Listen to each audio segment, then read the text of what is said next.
In the beginning, there was one truth. Brands pushed out messages that came across as certainties, and the customers obliged, buying more and more products. Then came the time of the customer is always right, but no one truly believed that he truly was. Brands just wanted to reach further. During the 1990s, companies realized that customers were no longer sticking around, that they were no longer blindly following their lead. Brands started to focus on giving something back to consumers, creating bonds, and providing gifts in order to obtain customer loyalty. Bonus points on credit cards, cash offers from banks for opening accounts, and frequent flyer miles were just a few of the offers businesses used to increase sales.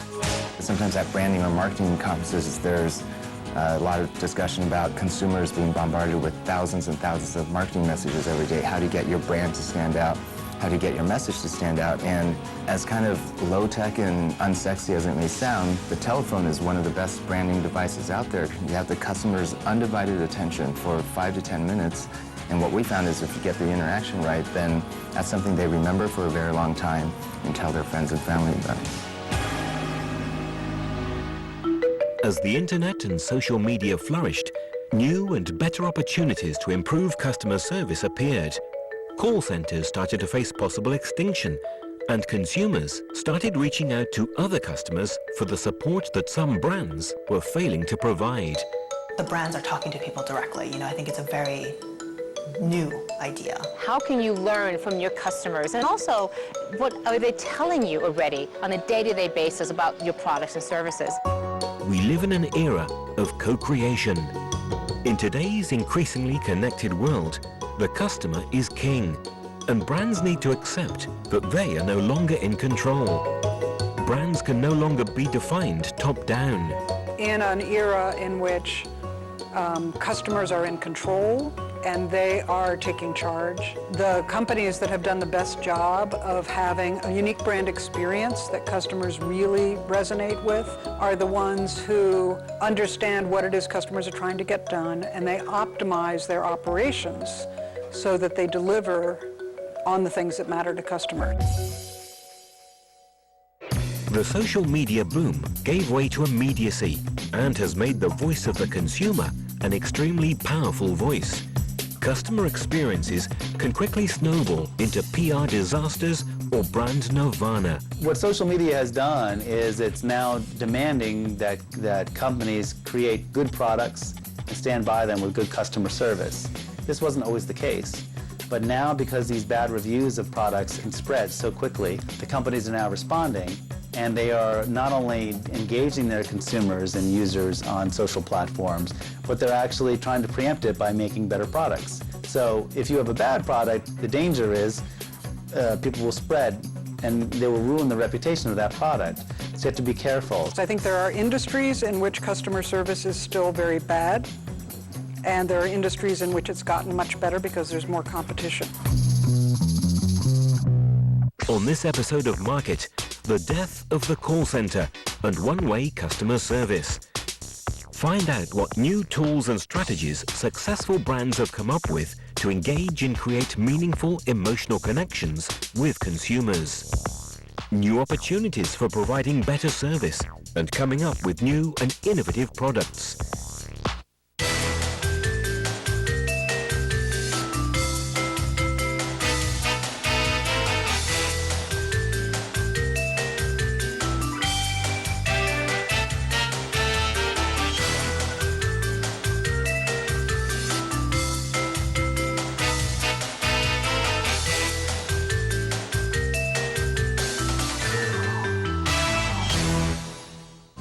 Customer service organizations are facing increasing amounts of pressure to deliver better service over a broader range of channels, including the web, email, and phone.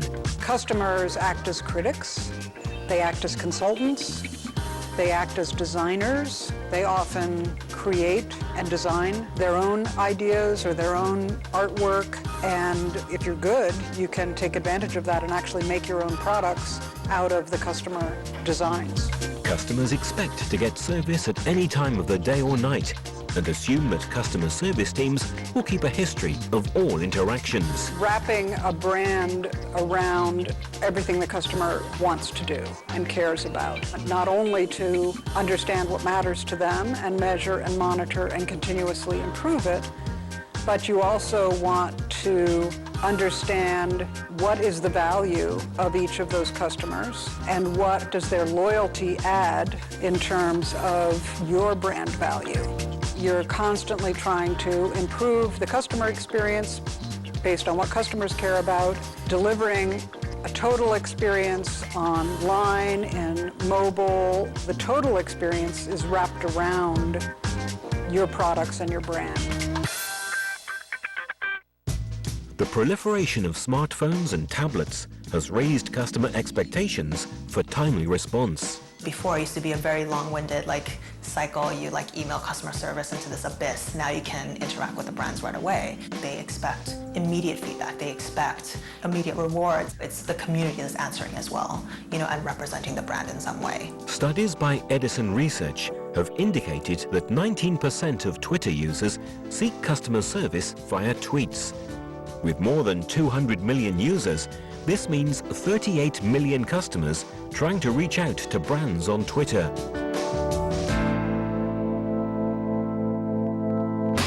Marketers can use it by engaging people when they have problems or questions around a product, either during the sales process or later on as part of customer support.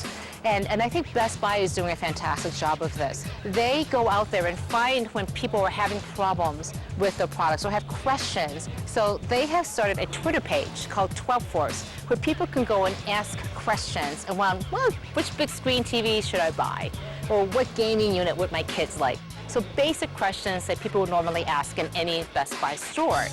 And any one of Best Buy's employees could go and sign up for an account and answer those questions. So right now, 2,500 employees at Best Buy are answering questions every single day on behalf of Best Buy and talking with customers. And it allows Best Buy to scale the engagement that they have with people, to support the questions they have, that helps drive sales in the end. Brands are starting to figure out what works and what are the best ways to use the new tools to maximize results and create touch points of engagement. I think there's a big difference in customer service in many different industries. Financial services is an industry where customer service in general has gotten quite a bit better. Telecommunications is an area where customer service is still pretty low. It takes time, but eventually it's getting better. A good example of this is Dell Computer.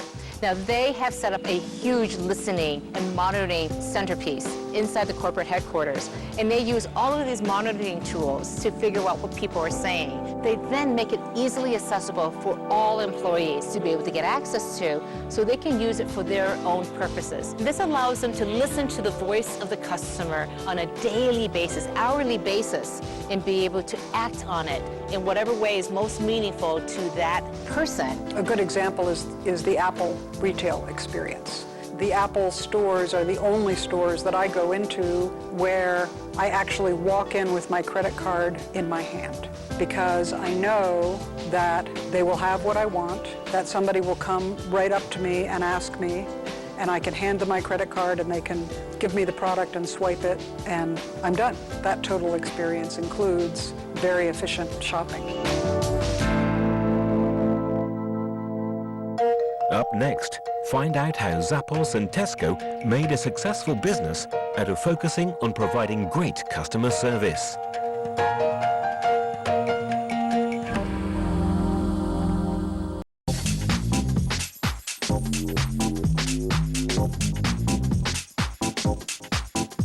The ever-changing environment that we live in and the new pressures that consumer supremacy have set in the marketplace have led to disruption in customer service and new forms of innovation.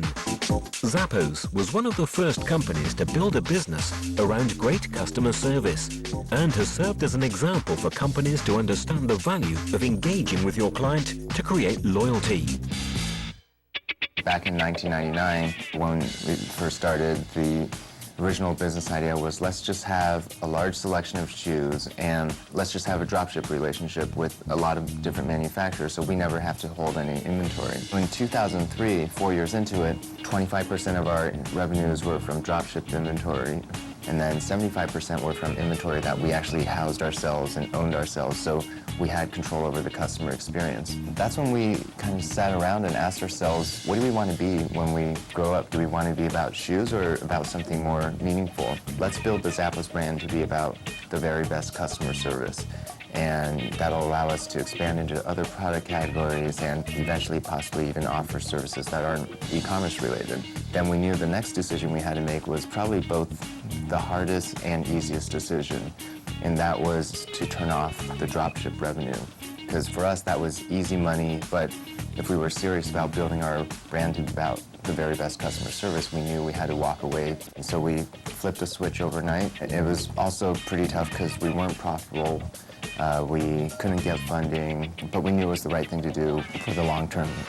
Zappos aligned the entire organization around one mission: to provide the best customer service possible. We decided, let's take most of the money that we would normally spend and then send back the ones that they don't like or don't fit, and we pay for the shipping back to us. We offer a 365-day return policy for, I guess, customers that have trouble making up their mind or committing. And we also answer our phones 24/7. And we run our warehouse 24/7, which actually is not the most efficient way to run a warehouse. The most efficient way is to let the orders pile up. But we're not trying to maximize the efficiency of the warehouse. We're trying to maximize the customer experience.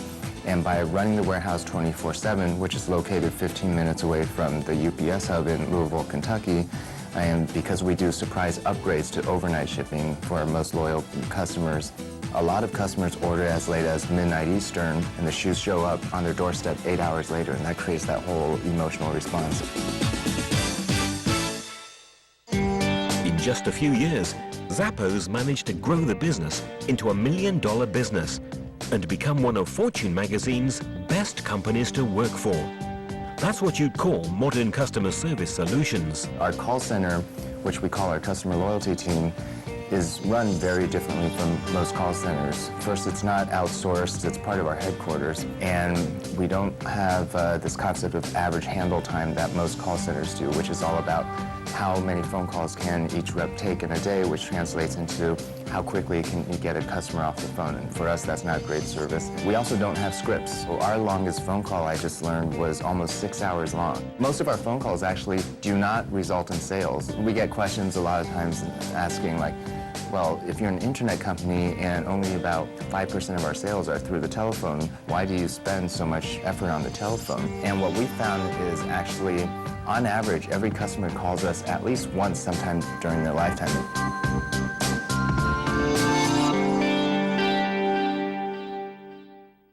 Being able to minimize response time increases customer satisfaction. Over and over again, we see examples of customers who are delighted to get timely responses from inquiries, whether they're over the web, email, or Twitter. We actually don't try to reduce the return rate, because what we found is actually, if you look at purely just percentage, that's misleading, because the customers that have a higher percentage actually end up feeling more comfortable and spending more dollars with us. When you strip away all the technology, what matters is that you're taking care of the customer faster than ever before. In today's increasingly connected world, that wins customer loyalty and creates a huge competitive advantage.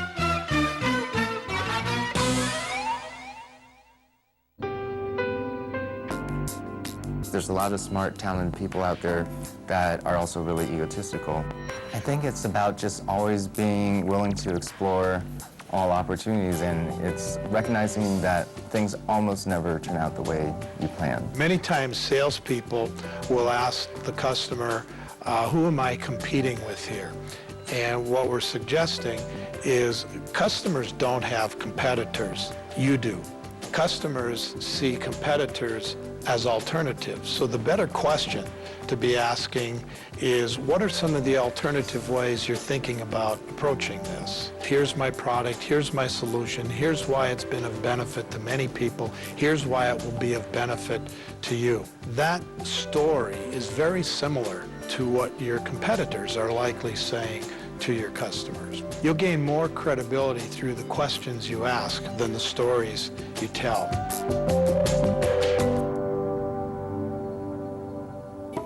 How can a company known to shop at other stores for their customers ever be profitable? Great service makes for great customers.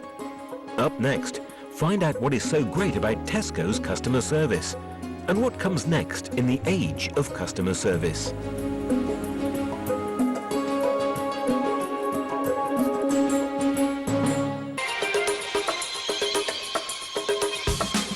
We live in an era of service.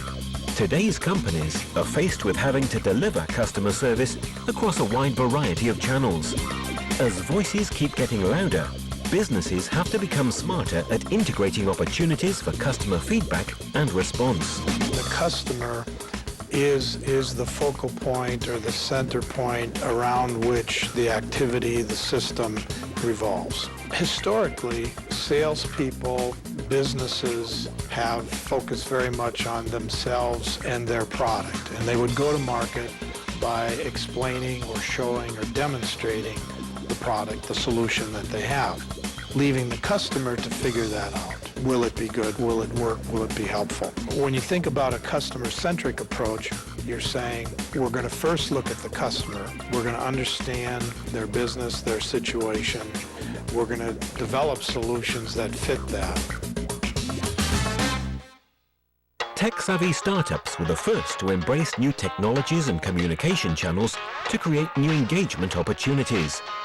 Larger, more traditional organizations are now finding that they need to develop new customer service strategies, or smaller organizations may leave them in the dust and take their customers with them. For years, we've been taught to ask the customer, will there be anyone else involved in the decision process? Now that seems like a very simple, straightforward question, but actually to many people it could be interpreted as you think they are not high enough in the organization, you think they are not powerful enough, you think they don't have authority. That question is taken as an insult. There's a lot of historical focus in selling on closing. All too frequently, the selling organization does not provide enough support to assure the customer is able to become successful with the solution. The salesperson, I would say, has the ultimate responsibility for that, either to do it themselves or to make sure someone else in the organization is doing it.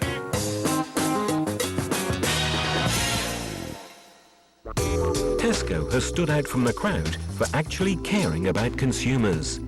Their outstanding customer service and support has made for faithful clients for decades. I'm proud of Tesco. It's been my life. I love the business. I'm proud of the values that it represents. It's a business of 500,000 people.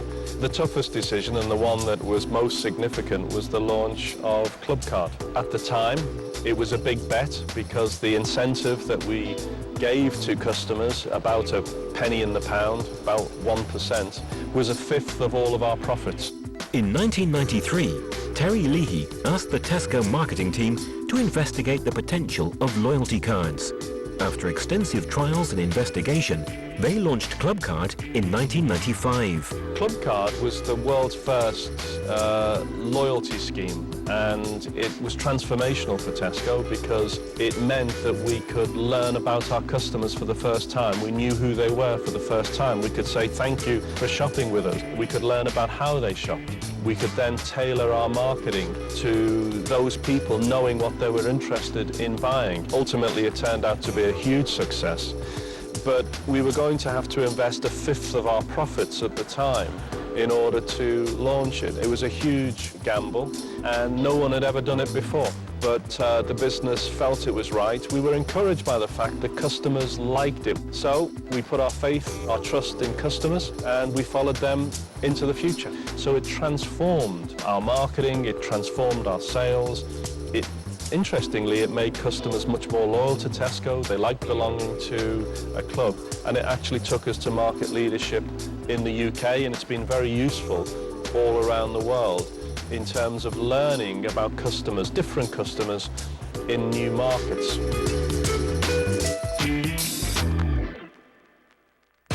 Tesco is continuously thinking of ways to grow the business while providing better customer service to their clients.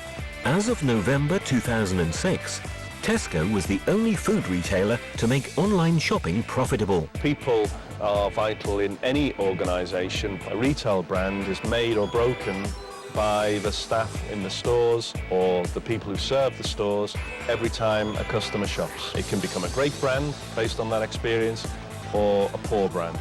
So engaging all of our people so that they believe in the purpose of the business, believe in the goals of the business, believe in the values of the business. This is essential, because if they do believe in those things, they bring their whole selves to work, all of their talents, all of their commitment, all of their creativity. They take responsibility for a situation. They act for the company. They look after the customer. It's very, very powerful. Now, in leadership, you want people who are brave.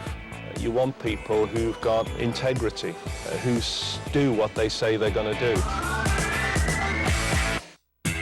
Great customer service has always been, and still is, choosing the right people. The most important thing is you've got to treat people with respect.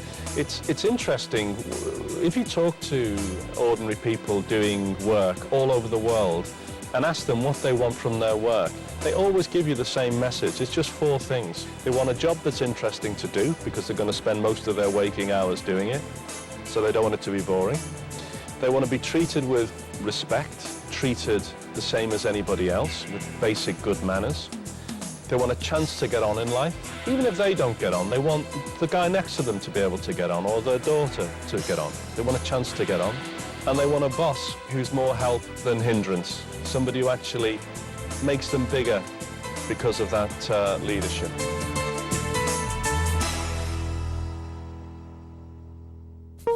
So, what does the future look like in the customer service department?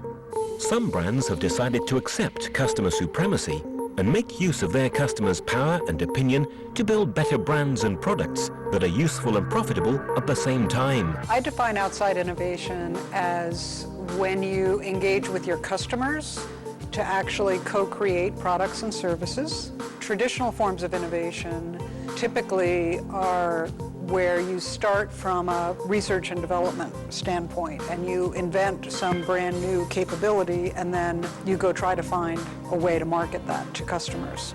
In this case, I believe that about 50% of innovation should be customer-led innovation. Ideally, you first identify customers that are trying to do something that they're having difficulty doing. Could be consumers, it could be business people. And you watch how they do what they do today and where they run into difficulties.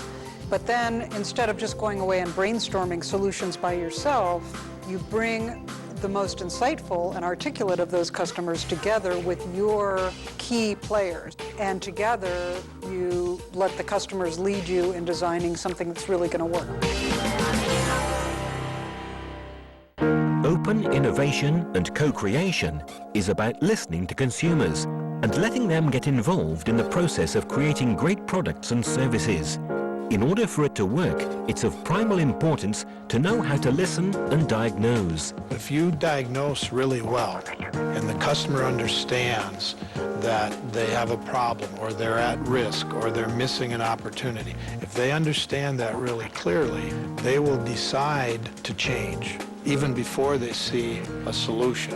And so when they've decided to change, then you're working with them to design the solution. And then only are you coming with the proposal or the offer.